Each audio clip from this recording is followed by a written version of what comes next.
Historia de la filosofía, por Giovanni Fornero. Volumen 4, 54, parte octava. La filosofía contemporánea. Tomo 1, capítulo 3. Filosofía y teología de Tillich a los teóricos de la muerte de Dios. 918. Bonhoeffer. La doctrina de las cosas últimas y penúltimas y el problema ético.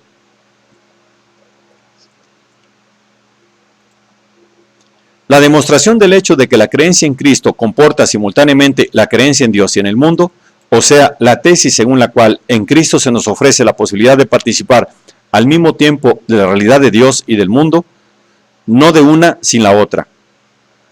Implica, por parte de Bonhoeffer, un rechazo del llamado pensamiento de dos niveles, o sea, de la teoría tradicional de las dos esferas, argumento que se desarrolla sobre todo en la ética.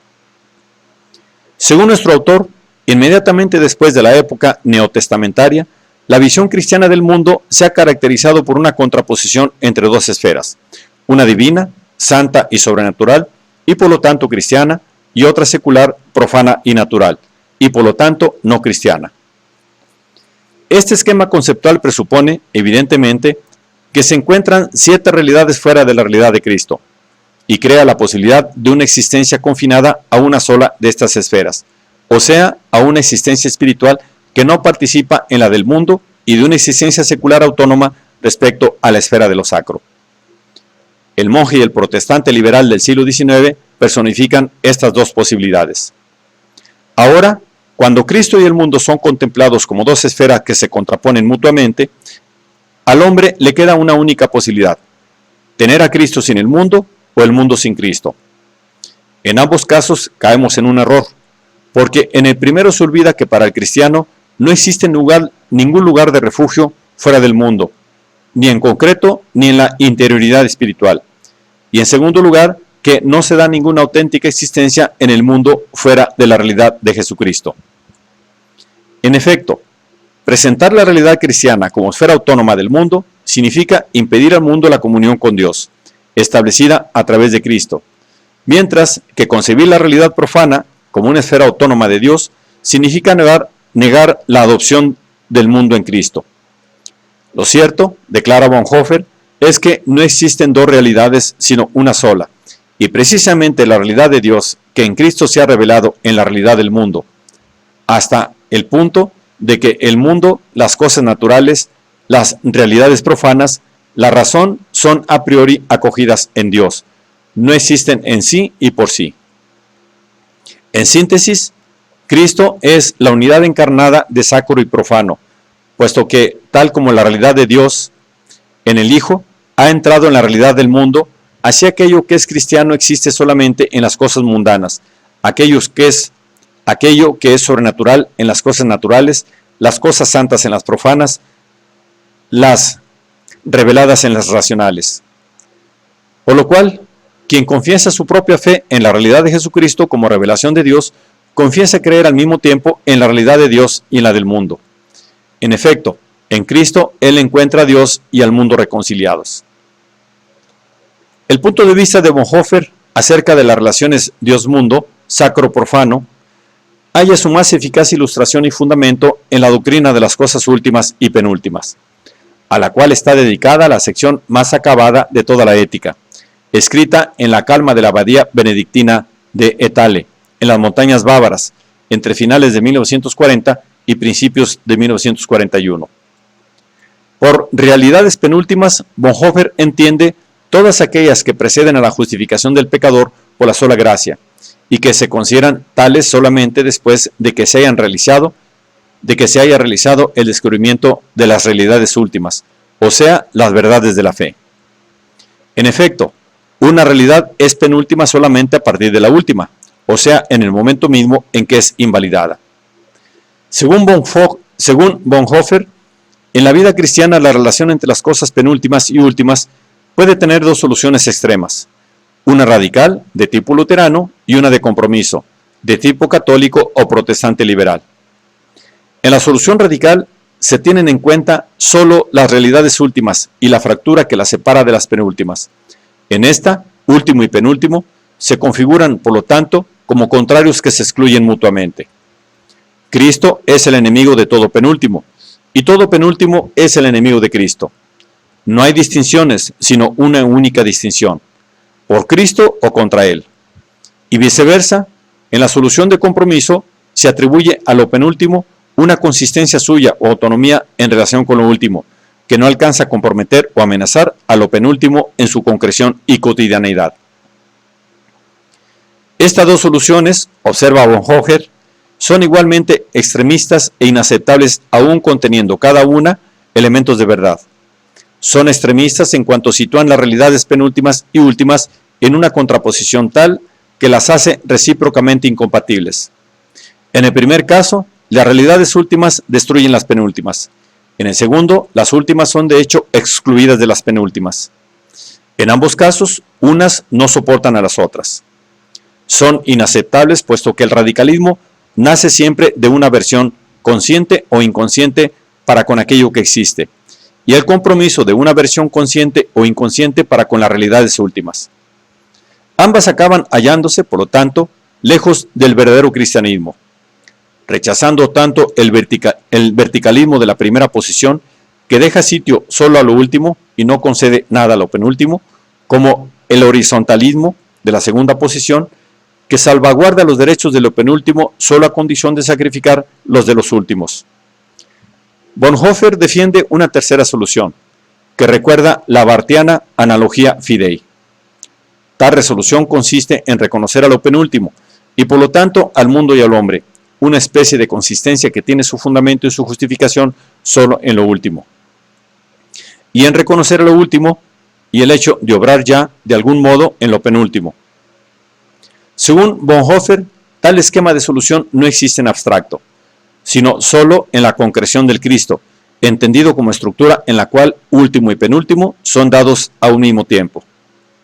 El problema de la vida cristiana no encuentra una respuesta decisiva ni en el radicalismo ni en el compromiso, sino solamente en Jesucristo.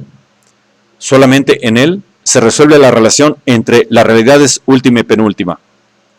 En efecto, solamente Cristo es estructura y forma de la realidad que toma forma en la realidad, garantiza la recíproca, aunque polémica, coexistencia entre la realidad del mundo y la de Dios. Esto sucede puesto que Él es, indisolublemente, el Dios hecho hombre, el crucificado y el resucitado. Una ética cristiana construida exclusivamente sobre la encarnación conduciría fácilmente a la solución de compromiso. Una ética construida solamente sobre la cruz o sobre la resurrección de Cristo caería en el radicalismo o en el espiritualismo exaltado. El conflicto se resuelve solo en la unidad. Precisamente porque están unidas en Cristo, realidades últimas y penúltimas deberán estarlo también en nosotros. La vida cristiana es el amanecer de las realidades últimas en mí. Es la vida de Jesucristo en mí, pero es también un vivir en las realidades últimas en espera de las supremas. La seriedad de la vida cristiana reside exclusivamente en las realidades últimas, y sin embargo también penúltimas tienen su seriedad. Por lo demás, observa nuestro autor, que realidades últimas y penúltimas estén y deban permanecer íntimamente atadas entre sí, está demostrado por la historia misma de la cristiandad occidental, en la cual la duda moderna sobre las realidades últimas ha acabado por poner en peligro las realidades penúltimas, y viceversa. La ruina de las realidades penúltimas ha comportado una aún más acentuada depreciación de las realidades últimas, en una especie de espiral satánica que puede ser bloqueada solamente por la puesta en marcha del principio según el cual es preciso reforzar las penúltimas anunciando con más fuerza las últimas, e igualmente proteger las últimas salvaguardando las penúltimas.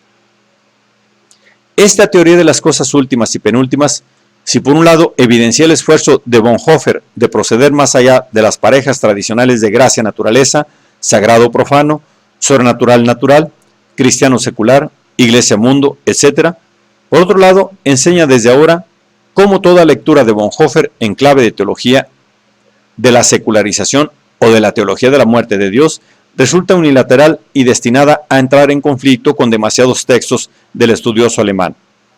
En efecto, según nuestro autor, la vida y la historia subsisten en virtud de la mediación de Cristo, y lo penúltimo tiene sentido y valor solo en relación con y en función de lo último. En consecuencia, la posición de Bonhoeffer no puede ser reducida a la de un naturalismo inmanentístico de fondo ateo o panteístico, puesto que para él las realidades naturales y por lo tanto el hombre sí y el mundo en sí están envueltas en la nada, e incluso, independientemente de Cristo, son constitutivamente nada. La vida en sí, rigurosamente hablando, es nada, un abismo, una caída al vacío. Igualmente improponible es la reducción de la teoría de Bonhoeffer a una forma de humanismo, comprometido y filantrópico, puesto que tal caso decaería a la dimensión escatológica de lo último, y lo penúltimo, en cuanto paganamente y precristianamente absolutizado, sería el mismo lo último. Por otro lado, su posición, como bien sabemos, resulta igualmente lejana de toda forma de trascendentalismo sobrenaturalístico, o sea, del Dios en sí de la metafísica clásica, puesto que para él, Dios, en virtud de Cristo, es dado con el mundo y en el mundo, aún no siendo el mundo. Estrechamente vinculada a las doctrinas teológicas que hemos examinado hasta ahora, se encuentra aquella particular sección del pensamiento de Bonhoeffer que se conoce con el nombre de ética. Coherentemente con sus premisas cristocéntricas, Bonhoeffer percibe en la ética humana una especie de empresa prometeica dictada por la ibris y condenada al fracaso. En efecto, a su parecer, el conocimiento del bien y del mal puede tenerlo solo quien posee la regla absoluta, o mejor, es la regla absoluta del bien y del mal, o sea, Dios. Por lo cual, pretender juzgar y obrar éticamente significa considerarse iguales a Dios, esto es, acunarse en la promesa diabólica de la serpiente. Tanto es así que las éticas puramente humanas y filosóficas, desde las metafísicas a las positivistas, se envuelven en una maraña de dificultades inextricables, que bíblicamente se simbolizan con los conflictos farisaicos, sin conseguir unir de un modo satisfactorio intención, situación y resultado. En cuanto la conciencia contempla solamente la intención, la ley solo el resultado y la existencia solo la situación. La única ética posible es la ética cristiana. Hecho ético y hecho cristiano forman una sola cosa, o sea, una ética que consiste en establecer la voluntad de Dios encarnada en Cristo. El punto de salida de la ética cristiana no se da por la realidad del propio yo, ni por la realidad del mundo, ni tampoco por la realidad de las normas y de los valores, sino por la realidad de Dios en su revelarse en Cristo. Este fundamento cristológico de la ética permite a Bonhoeffer delinear los rasgos de una ética de la responsabilidad, entendiendo, por esta última, una teoría cristiana del actuar libre y proyectual, implicando, al mismo tiempo, el respeto por la realidad y la aceptación del riesgo, la ignorancia de sí y la relación con los demás, efectuándose plenamente en la representación y en la sustitución, o en el total abandono de la vida personal a favor del otro hombre. La aceptación de la realidad en Cristo, que está en la base de la doctrina de lo último y de lo penúltimo, y que sustancia toda la ética de Bonhoeffer, no implicó, obviamente, una sumisión positivística o historística a la realidad efectiva, sino un compromiso apasionado con ella que no excluye, sino que postula una actitud de discernimiento entre positivo y negativo. En Cristo se encuentra el criterio de juicio para adecuarse a la realidad y para contestarla, o bien en la perspectiva de Bonhoeffer para hacerle fiel del modo más auténtico, un modo que implica aceptación y rechazo, repartición y juicio, participación y crítica. Exactamente como apenas es preciso recordarlo, Bonhoeffer hizo en relación con su propia patria partícipe de su destino hasta asumir sus culpas, pero al mismo tiempo resistente hasta la sangre.